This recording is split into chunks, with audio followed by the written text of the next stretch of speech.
Pav Baji recipe தான் பார்க்க போகிறோம். சிம்பிளாக டேஸ்டியான பாவ் பாஜி செய்கிறது எப்படின்னு சொல்லிட்டு நம்ம பார்க்கலாம். ஃபஸ்ட்டு கடாயில் நம்ம கொஞ்சம் எண்ணெயும் வெண்ணெயும் போட்டுக்கணும்.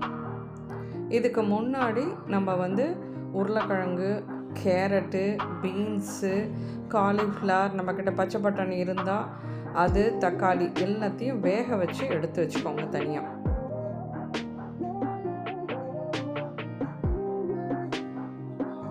இந்த வெண்ணெய் நல்லா உருகுனதுக்கப்புறம்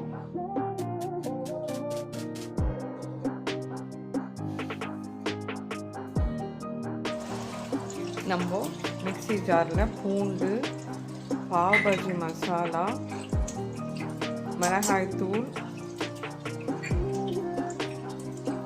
மிளகு, உப்பு போட்டு நல்லா அரைச்சிடணும். அது கூட வேக வச்ச ஒரு 4 தக்காளி பழத்தையும் அதோடு போட்டு அரைச்சி விழுதாக எடுத்து வச்சுக்கணும். அப்புறம் கடாயில் வெங்காயம் நறுக்கி வச்சுருக்க வெங்காயத்தை போட்டு நல்லா வதக்கணும்.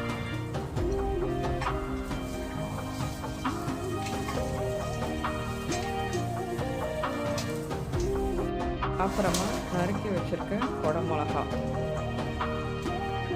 அதையும் போட்டு நம்ம நல்லா வதக்கணும்.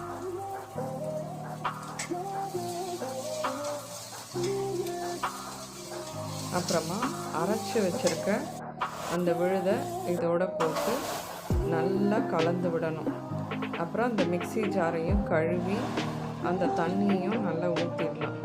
நல்லா கொதிக்கணும், பச்சை வாசனை போகணும். ஸோ ஒரு 10 நிமிஷம் டெஃபினட்டாக ஆகும். நல்லா கொதிச்சது அதுக்கப்புறம் இந்த வேக வச்ச காய்கறியெல்லாம் நம்ம நல்லா மசிச்சிடணும். நல்லா மசிச்சதுக்கப்புறம் இதுவும் நல்லா கொதித்து வரும்போது அந்த வேக வச்ச காய்கறியை மசிச்சதை இதோடு எடுத்து போட்டு நம்ம மிக்ஸ் பண்ணணும். நல்லா கலந்துட்டு அப்புறம் திருப்பி ஒரு டம்ளர் தண்ணி எடுத்து இதில் ஊற்றிக்கணும். நல்லா எல்லாத்தையும் திருப்பி கலந்து விடுங்க.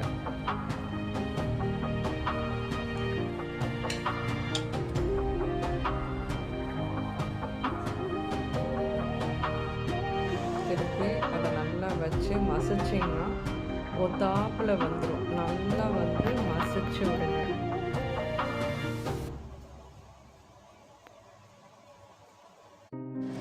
அதுக்கப்புறம் நல்லா கொதிச்சு வரும்போது கொஞ்சம் வெண்ணெய், அப்புறம் நறுக்கி வச்சுருக்க கொத்தமல்லி, இந்த பக்கம் பாவ் பன் எடுத்துட்டு நம்ம கட் பண்ணி நெய்யோ வெண்ணெயோ என்ன இருக்கோ அதை போட்டு நல்லா நம்ம டோஸ்ட் பண்ணணும்.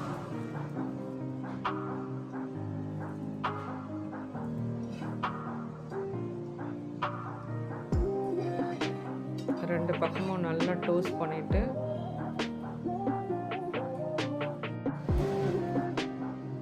அதுக்கப்புறம் கொஞ்சோண்டு அந்த பாஜியை எடுத்து அதில் ஸ்ப்ரெட் பண்ணணும்.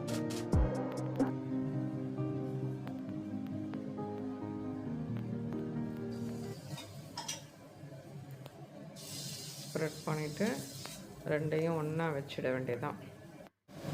வச்சுட்டு பிளேட்டில் நம்ம எடுத்து வச்சிட வேண்டியதான், சர்வ் பண்ண வேண்டியதான். சிம்பிளாக ஈஸியான பாவ் பாஜி மசாலா நமக்கு ரெடி ஆயிடுச்சு. டேஸ்ட் பண்ணி பாருங்கள்.